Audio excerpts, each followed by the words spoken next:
Welcome to Interviews from Mexico. I'm Laura Carlson, and I'll be your host as we look at cutting-edge issues with the men and women who know them best, here on Telesur.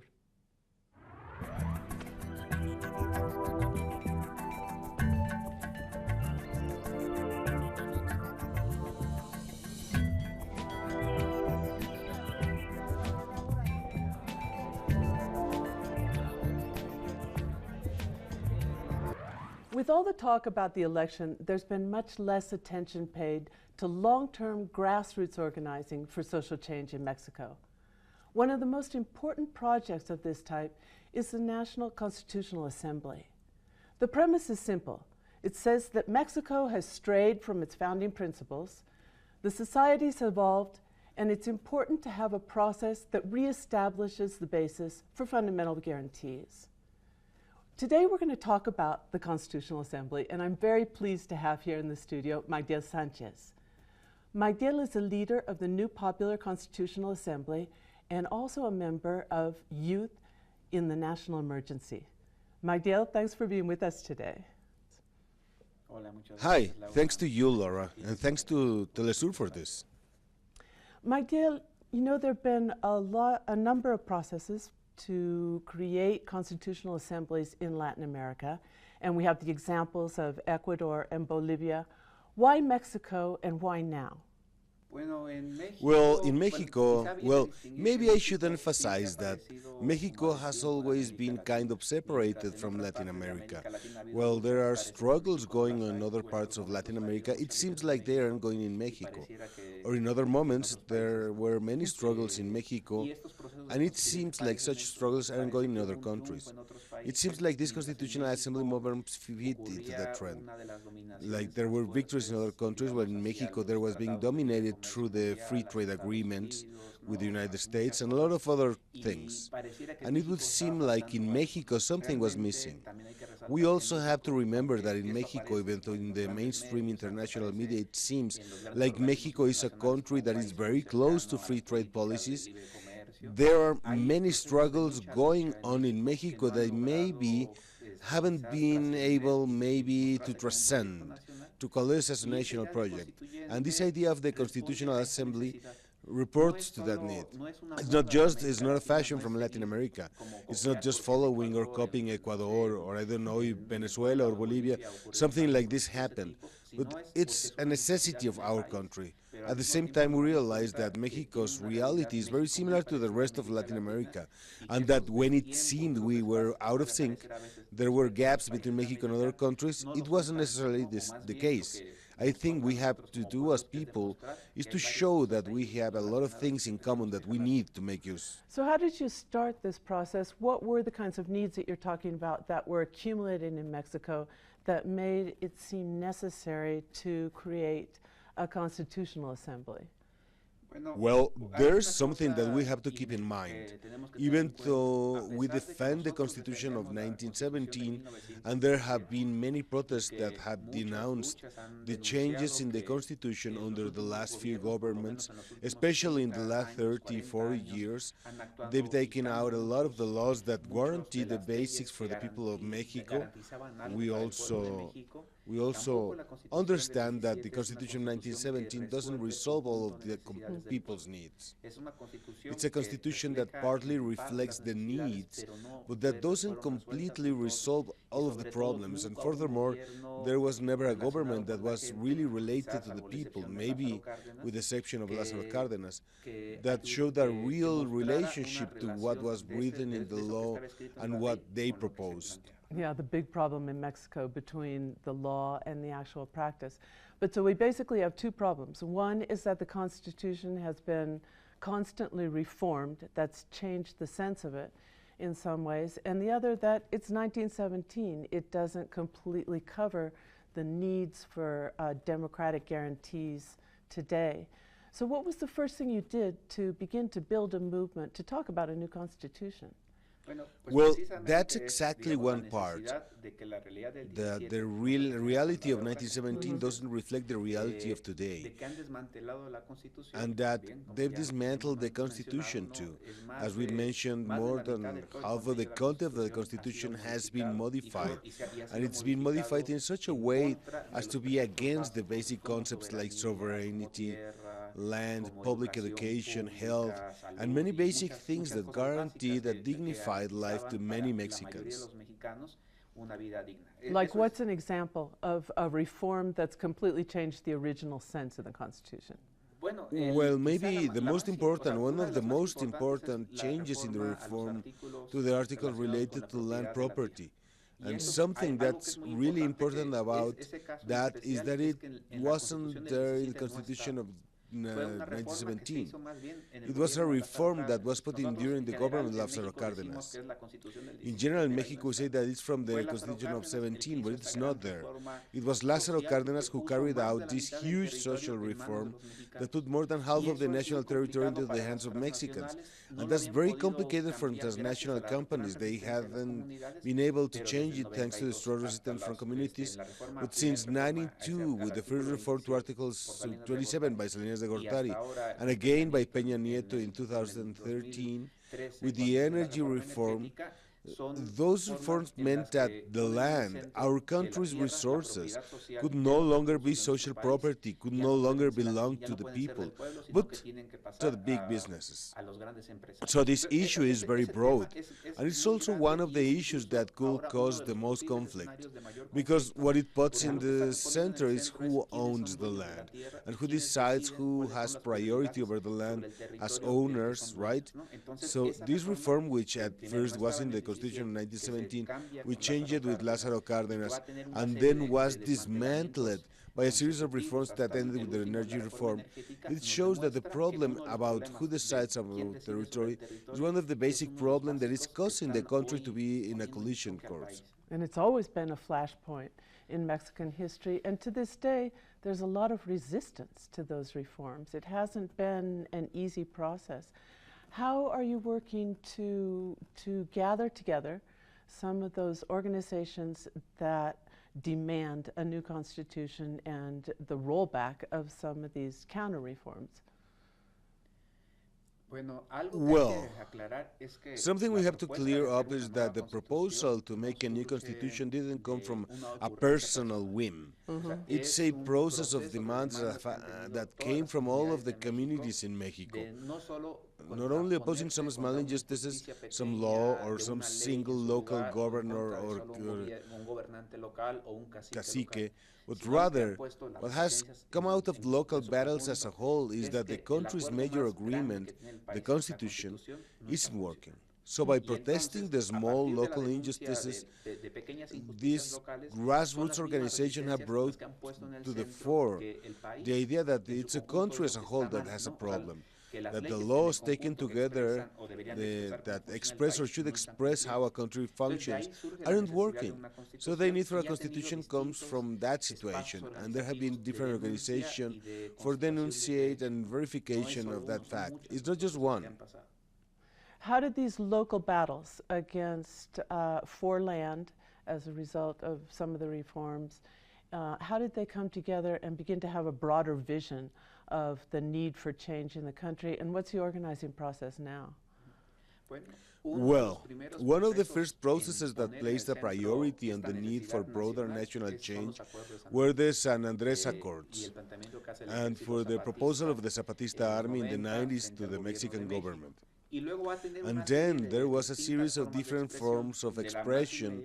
The most immediate one that we come from was the group of Mexican organizations who created a chapter of the Permanent People's Tribunal, an ethical tribunal with international recognition, where as Mexican we said we have to denounce and make visible that what is happening in Mexico is war by the state.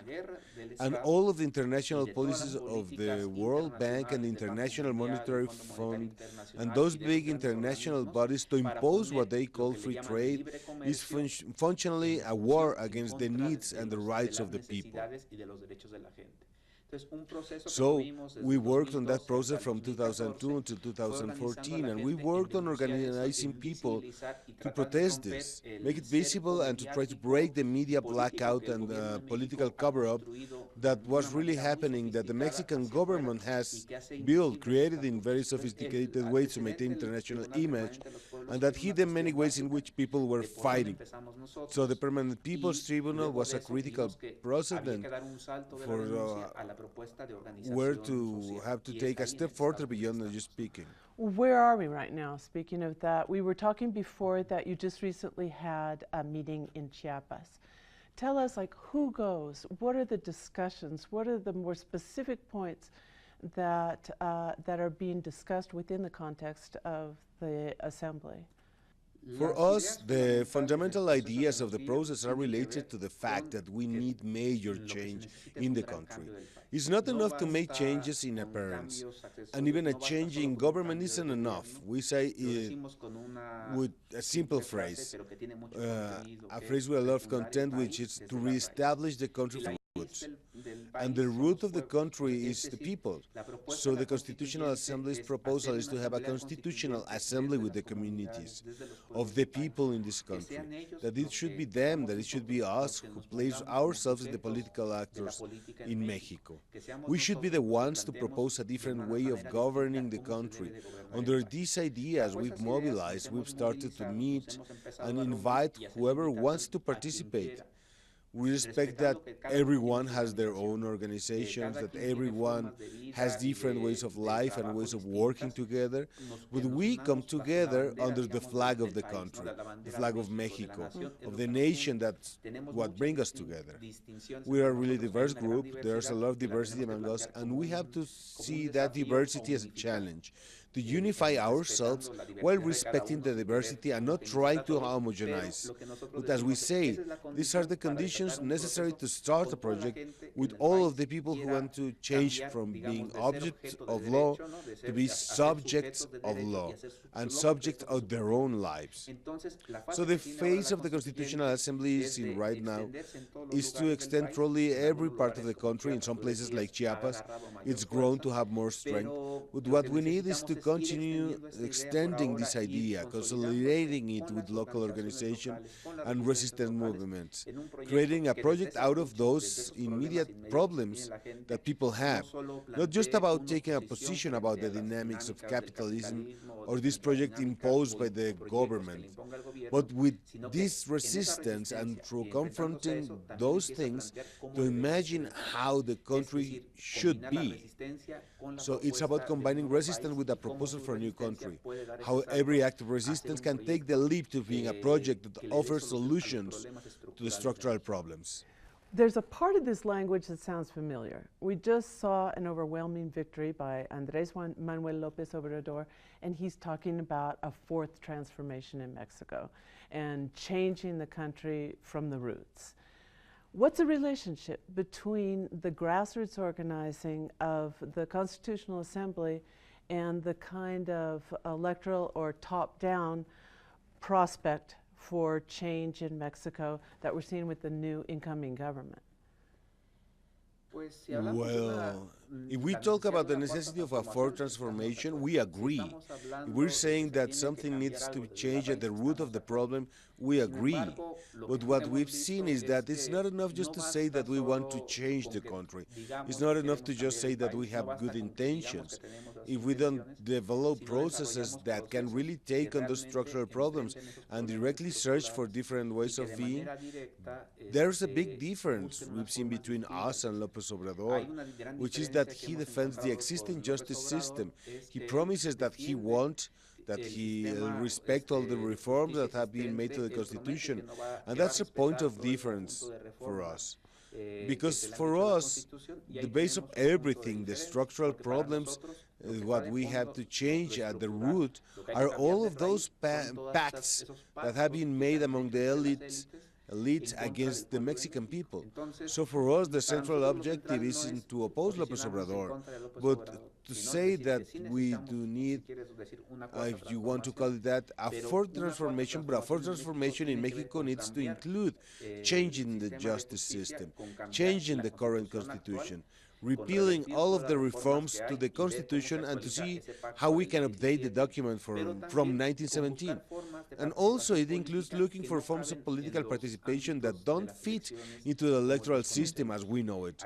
We have to recognize that even though there was a massive expression at the ballot against the regime, in support of an opposition, a change, this political change is happening inside of the structures that many of us have denounced as undemocratic.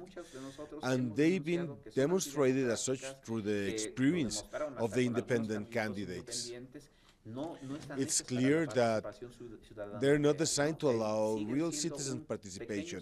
It's still a small group of professional politicians who are in charge of it, who are experts at working with the system. And for us, when we talk about the Constitutional Assembly, we put the need to change the power relations at the center of the discussion. And it's the idea that those who are governed today should become those who govern.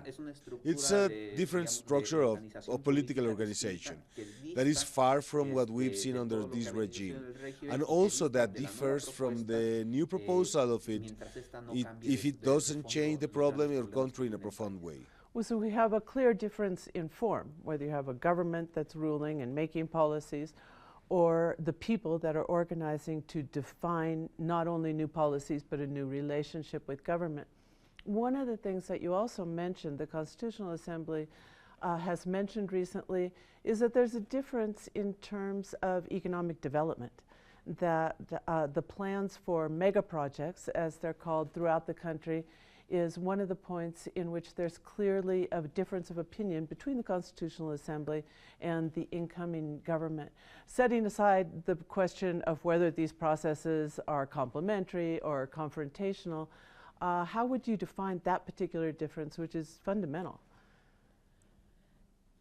There is a difference in style about how to do politics, but that is also reflected by more profound difference, a difference of content, about what we understand by politics and who deserves to decide what happens in different places. It seems that today, and we hope to be proven wrong, what is being proposed is that the problems of social inequality, of poverty, of injustice and violence can be solved through modernization, which is something that has also been promised by other governments, by modernizing the more marginal sectors. But what we say is that, well, we don't agree with the modernization projects that come from outside. The communities should have the opportunity to choose their own paths, their own routes. If they choose to modernization, their own paths to update their practices, but that's being interrupted by the unfair structure of economic inequality. And to come in with projects from other places, which you can say that they're good projects, that they promote progress, but they're not going to respond in a real way to the people's needs if they don't come from the people. And above all, they aren't going to respond to the needs of the people if they don't respond primarily to the dynamics of the capital. Here, we don't want to close ourselves. We don't want to close Mexico off to the rest of the world. But we also think that up to this point, the people have been denied the right to speak with each other. And they've been denied that because they haven't been able to express their own form of development. It's always about copying other models and furthermore models that have been demonstrated to be irrational, unfair, and destructive, like mining, different ways of exploiting energy resources, and the different ways of large-scale cropping they do in agro-businesses. These are models that haven't even been proven to be economically efficient, that cause a lot of damage to the earth and the people, and also that break the social framework, which in the Mexican case has survived so many years of injustice and has sustained the rebellions, has sustained the different forms of solidarity, different forms of communitarian organizations. If something has prevented the level of horror that we've seen in other places, it's some form of solidarity, those forms of organizations which come from the people's identities, with their territories, with their lives, and all of their surroundings. Well, we certainly have seen a long history in Mexico of some of the negative effects of mega projects, displacement, and an increase rather than a decrease in inequality. And we've also seen that resilience of the communities in Mexico as part of its history that's carried into the present times when it's not that common to see that kind of resilience and unity preserved despite all the forces that are against it. So as you go along with this process, what's the timeline that you're looking at? Well, if we did the proposal to create a constitutional assembly, from the viewpoint of this kind of idea of discussing, organizing with all of the communities, from the smallest to the biggest, and to bring them all together into a process of national unity from that purpose, then to think about how long it will take to get to that point, it will seem like eternity, that we're not going to do it, or that it's a utopian proposal, for the sense that it could keep being just a guideline, a dream for 20, 30, 50 years. Well, I think that it's not like that, because, and this is another part, as you said, because there is a resistance. There are organizational proposals of communitarian life or communitarian justice that are already being made, that are already there. So we aren't going to invent something, to reinvent the wheel or slice bread or something like that. These are things that already exist. What we are doing is sending an invitation to the people, the citizens, to join the project, which isn't the project of one group. It's a project that aspires to be a national project. If we are able to advance in this idea, now we're in a phase of organization in some communities. We don't have a presence in every state, but it's around in 10 or 12 states where there is more organization, where the Constitutional Assembly is being promoted. And we've started to announce that we need to start. Once we're consolidated that what we have to start a phase of spreading. We want to work with the groups who are already organized, who are already convinced of our proposals. We want to work with them on projects of community organization, community education, so that it will give these people themselves who in their daily living are already practicing these new forms of justice, forms of law, new forms of organization, who begin to extend them around the whole country. We're talking about working. We establish a period of 2 to 3 years as a first phase of consolidation. We're thinking about having a mobilization in 2.5 or 3 years, which will go from Saltillo to Chiapas as a way to start making a call to society to join us in our initiative, and from the point to have a constitutional pre-convention. So that will be like a first meeting where all of us who have discussed what the country should be like, discuss the suffering, the desires, the ways that the people think that their problems can be solved, can express that in a preliminary document. A preliminary document which we will show to other people, that we will then discuss with all the people who weren't involved in it, and from that point we will start another phase of extending this project towards all parties of the country. We are confident that this project, even though it seems utopian and it's hard to fix exact dates, can broaden and grow through the process, through the work, and through the meetings between equals. So we're looking at a process that basically, instead of an organization coming up saying, join our organization, sign up here, it's basically acting as a catalyst and an articulator for struggles that have been going on local and even state bases throughout Mexico for years, for decades, for centuries, really. What's been the response to the idea of bringing these struggles together in a national constitutional assembly so far? Have people responded to the idea? Are you finding that it's growing in this context? Well, we have a project that a lot of other organizations can join. And so, yes, it's a catalyst. But we also need an organization to make that possible. We have some work groups that are working on making that happen, and they have been in charge of extending the proposal. And what we found is, for the most part, a favorable response. The people agree with this idea. The problem maybe isn't that the people don't agree, or that we still haven't created that change that we need to want.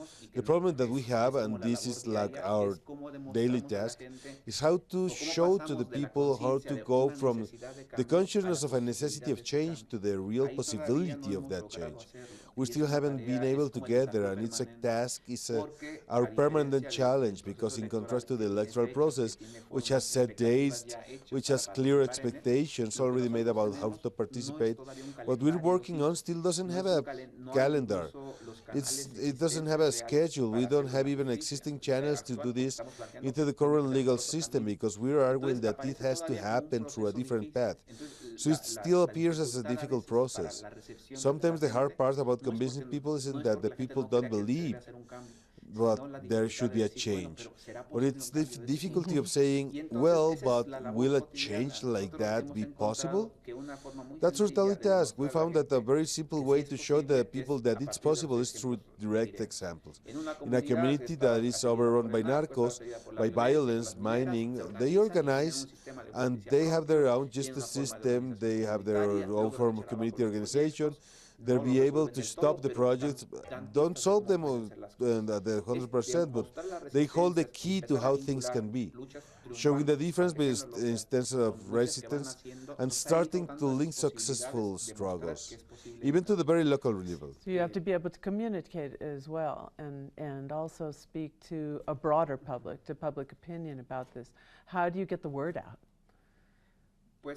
Well, I think that it's one of the most complicated issues, because especially recently we recognize that the idea of a change remained totally centered in the electoral process.